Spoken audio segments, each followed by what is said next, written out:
this one. Callum Smith's coach embraces Billy Joe Saunders' showdown. As you may or may not already know, Billy Joe Saunders has parted ways with longtime promoter Frank Warren, and he's in the market for a new outfit, and that opens a lot of doors. The rumor mill seems to suggest that Billy Joe Saunders may end up on the Matchroom side of the street.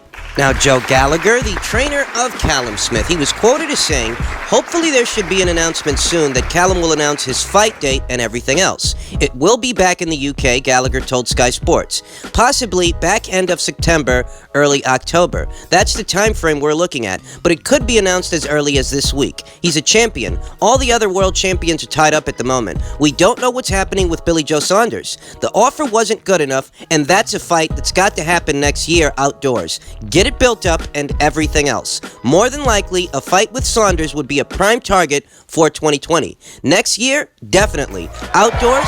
Yes. Why wouldn't he? That's a huge fight by the time it's built and it's generated. And it's the audience that's deserving of a unification fight.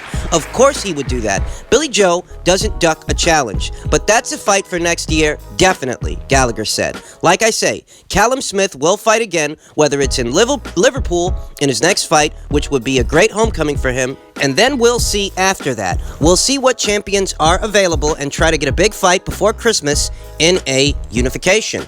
These are just my thoughts.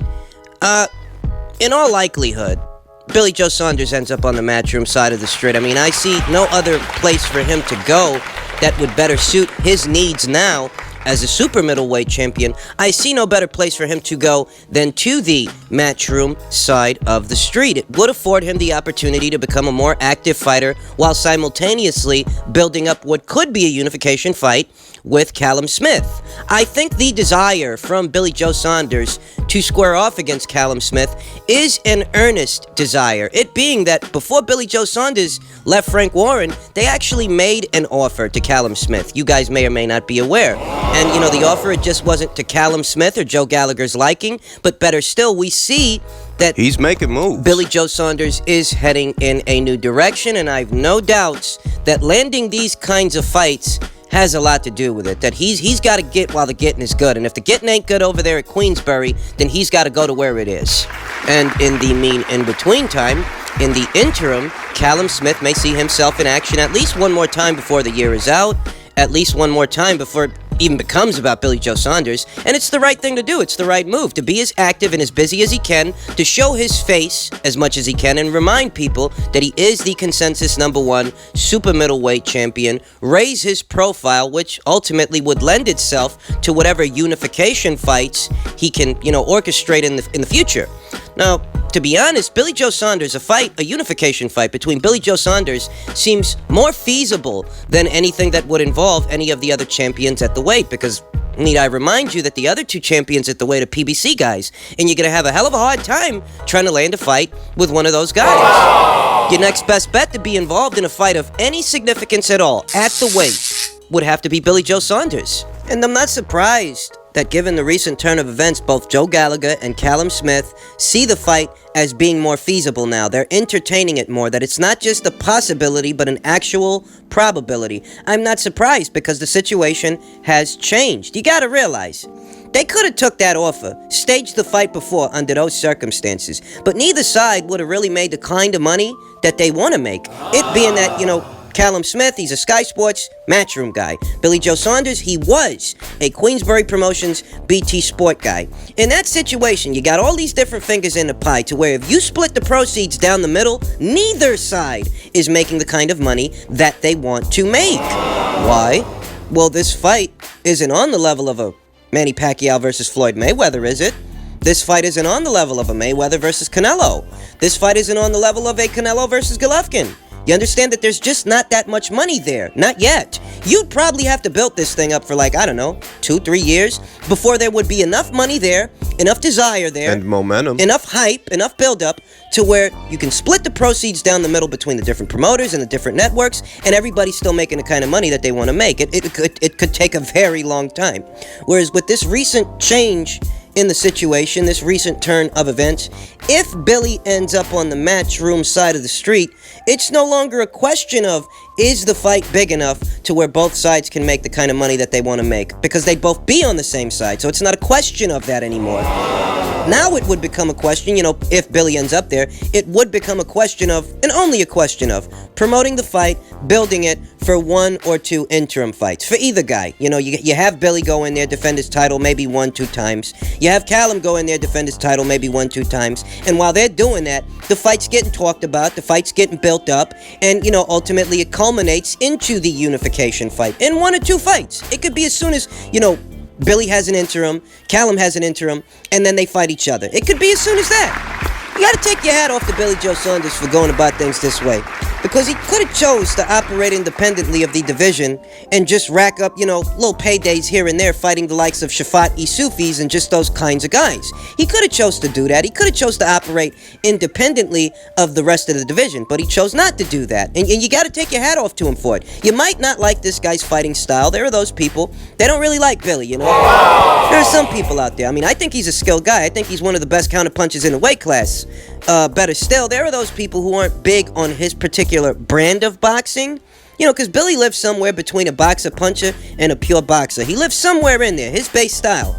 It lives somewhere in there, but you gotta take your hat off to him for this, because one way or another, it shows a genuine desire to see certain things get made. It does show that desire to make things happen, to shake shit up, and if he's gotta leave his longtime promoter, that's what he's gotta do. I will say that crossing over the Matchroom would be a more beneficial situation than staying at Queensbury, and that's what warrants him having to cross the street. You understand? If he already had a good situation over there at Queensbury, then maybe crossing the street wouldn't have been necessary, but the fact of the matter is, given where he is in his career right now and the state of the weight class, yeah, you might have to cross that street. A better situation is waiting for you on the Matchroom side of things. For more reasons than just Callum Smith, of course, but that's a part of it.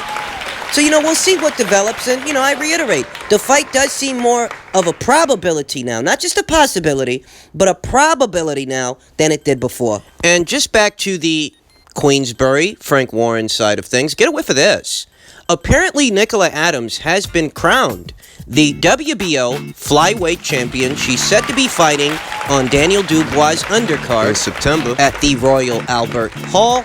And before we even get into who she might end up fighting on that undercard, it does appear that there's something to be addressed here. That the title has changed hands, and it has changed hands under the radar. Because up until this point, the WBO's flyweight champion was Arely Musinho.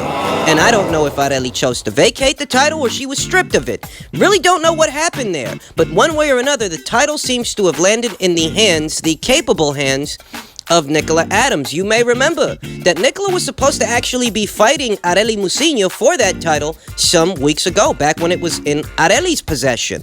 The fight got scrapped as a result of Nicola getting injured in camp. Now, I figured, I don't know, maybe they'll just postpone it, set the fight for another date, because Nicola actually does need a fight like that against a fighter like that. Arely Musinho, she's not one of these polished, hit and not get hit, finesse fighting kind of fighters. That's not the kind of fighter that she is. She's a pressure fighter, okay? She's coming to bring the pain, and she's got the punch resistance to do it, to take a couple of shots, to give a couple of shots. That's the kind of fighter that she is. Crude, but effective. And I figured, that's a great matchup for Nicola. She needs that kind of an experience now that she's a professional. She needs to fight those tough veteran fighters that, while they may not have the same amateur pedigree that Nicola has, Nicola being an Olympic gold medalist, Arely doesn't have that kind of a pedigree, but she's still a tough out. So I figured, maybe they'll just postpone this thing. Well, apparently that's not the case. The title has changed hands, and the WBO flyweight champion is Nicola Adams. Bit anticlimactic for them to have crowned her the champion in that fashion. Very similar to my sentiments in regards to Glovacki, ahead of his fight with Mairis Briedis, that in between his last fight and that fight, he was crowned the champion, and there was a precedence for it, because he was the WBO's interim, yada, yada, yada. But when you have a world champion being crowned in this way, without a contest. It happens before a contest. It is anticlimactic because, well, the fans don't get to see it. The fans don't get to watch it. It just changes hands under the radar, and before you know it, you got a new champion at the weight. That's more or less the sentiments I have here in regards to Nicola. But the silver lining in this situation is that in Nicola Adams' very next fight, she could be squaring off against a world champion at the weight in what would be a unification fight. That's right. She has a tentative agreement. Her, Frank Warren, they've got a tentative agreement to square off against the winner of Yudica versus Millan, with Yudica being the current reigning IBF champion, provided that she can hold on to that title, or provided that Millan can pry it away from her. One way or another, there's a tentative agreement in place for Nicola Adams to square off against the winner of that fight. So in that way, it satisfies that desire to see Nicola Adams square off against one of the seasoned vets at the weight. So no complaints from me. Given that this is how the cookie crumbled, there's no complaints on my end of it, because that's basically what I wanted to see. Nicola Adams versus one of the seasoned veterans at the weight in a title fight, a championship level title fight. Now, the fight between Yudica and Millan is going on later on this month, and the winner of that fight, whoever ends up with the IBF title, they would then move into that late September fight date to square off against Nicola Adams in what would be a unification fight. So there's nothing to complain about in that situation. That yes, it may seem rather anticlimactic for Nicola Adams to be crowned a champion in that way, but she's gonna get the chance to earn her stripes one way or another in September. So there's no complaints. There's nothing to be mad about. Now, as far as Arely Musinho, who knows what her next move really is, and whether or not she was either stripped of the title or decided to vacate it. Is this the prelude to what could be a move upstairs from the flyweight division? Who really knows? But yeah, apparently she's not the champion anymore. It is what it is. Now, just in regards to that card that Nicola Adams is supposed to be fighting on in September, it's the undercard for what is Daniel Dubois' next fight. Daniel Dubois, who's coming off of that sensational win over Nathan Gorman. He is going to be fighting against yet another undefeated fighter like himself. And when I saw the fight announced, I saw some criticism being levied towards Daniel Dubois, towards Frank Warren, and I thought to myself, Jesus Christ, these people are never happy. You know, in case you're not aware, Daniel Dubois does not come from an extensive amateur background to where he needs to be fast-tracked to world title opportunities or fights against seasoned contenders after only 12 professional fights, because that's all he's got. All he's got is 12 professional fights, kid's 21 years old. Who the fuck do you expect him to be fighting at this point in the juncture? Now, if he had an amateur background like a Rigo, or a Vasyl Lomachenko, or an Anthony Joshua at least, you know, to where he's a gold medalist or something like that. If he had that kind of an amateur background, then I could see why maybe some people would expect him to face some world-level competition at this point. But as it stands, that's really not the case. Daniel Dubois is well within his rights to fight just this kind of an opponent, and I have no complaints about it. It's an undefeated contender. He's going from fighting one undefeated guy to another undefeated guy, and Daniel Dubois himself is only 12-0, 21 years old. I mean, I understand a bit that, you know, we did see Daniel Dubois start Razvan Kojanu, and Razvan Kojanu is a fighter who has been in there with a lot of world-level guys, but better still, there's a precedence to move Daniel Dubois along slowly, because this kid's 21 years old and he don't got that many fights as it is. You know, you don't go from beating Nathan Gorman to the world level, and I think that's what's going on here, that, you know, boxing fans are often slaves to the moment. They saw that that was a fight where there was a chance that Daniel Dubois could lose. Ahead of the fight, there were a lot of people that were picking Nathan Gorman to win that thing. You know, a lot of people thought, you know, Daniel Dubois, he's going to suffer his first professional loss. Myself, I picked Daniel Dubois to win by way of knockout or technical knockout. But better still, they see Daniel Dubois go in there and look the way that he looked against Nathan Gorman, and they tell themselves that this kid's ready for a world title fighter. He's ready for the world stage, the world scene. And that's really not the case, because in beating Nathan Gorman, essentially what Daniel did was beat a domestic level fighter. A domestic level fighter that had not yet established himself on the world level. So beating him, that's not the cue for Daniel Dubois to start fighting the likes of, I don't know, a Povetkin or a Bryant Jennings. No, sir. This kid is 21 years old, 12-0, doesn't have a deep amateur background, so there's enough precedence right then and there to use the time to his advantage. If he has that luxury, then he should employ it, the luxury of time. Don't rush this kid to the top just because you're excited that he knocked out Nathan Gorman. I think Frank's doing the right thing in having Daniel fight Ebenezer Tetteh, who's an undefeated guy, 19 pro fights. That's more than Daniel's got. 19 pro fights, no defeats, 16 knockouts. It's an appropriate matchup for Daniel Dubois, so no complaints from me. We'll see how he looks fight by fight, how he develops, and I just happen to be of the opinion that he should be allowed the time to develop given these unique set of circumstances. So I got no problems with the fight.